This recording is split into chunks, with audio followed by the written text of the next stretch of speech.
ଆଜିଠାରୁ ଟି-20 ପୁରୁଷ ବିଶ୍ୱକପ୍ ଆରମ୍ଭ। ଏହି 10ମ ସଂସ୍କରଣ ଉଭୟ ଭାରତ ଏବଂ ଶ୍ରୀଲଙ୍କା ମିଳିତ ଭାବେ ଆୟୋଜନ କରିଛନ୍ତି। ଗ୍ରୁପ୍ ଏରେ 3ଟି ମ୍ୟାଚ୍ ଆଜି ଖେଳାଯିବ।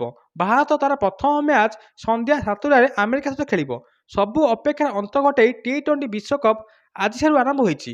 ସମସ୍ତ ନଜର ରହିଛି ଫେବୃଆରୀ 15 ପରେ, କାହିଁକି ନା ବଡ଼ ମହାମୁକାବିଲା ଭାରତ ସହିତ ପାକିସ୍ତାନ ସହିତ ହେବ। କିନ୍ତୁ ସେପଟେ ପାକିସ୍ତାନ ଭାରତ ସହିତ ଟି-20 ବିଶ୍ୱକପ୍ ଖେଳିବାକୁ ମନା କରିଦେଇଛି। ଏବଂ ଗ୍ରୁପ୍ ଏରେ ପାକିସ୍ତାନ, ଆମେରିକା, ନେଦରଲ୍ୟାଣ୍ଡ ଓ ନାମିବିଆ ଦେଶ ରହିଛନ୍ତି। 2024 ଟି-20ରେ ସାଉଥ ଆଫ୍ରିକାକୁ 7 ରନ୍ରେ ପରାସ୍ତ କରି ରୋହିତ ଶର୍ମାଙ୍କ ଭାରତ ଦଳ ଟି-20 ବିଶ୍ୱକପ୍ ବିଜୟୀ ହୋଇଥିଲା।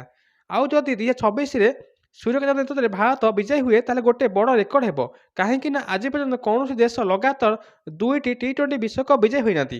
ନିକଟରେ ନ୍ୟୁଜିଲାଣ୍ଡକୁ 4-1ରେ ପରାସ୍ତ କରି ଭାରତ ମନୋବଳ ଦୃଢ଼ ରହିଛି।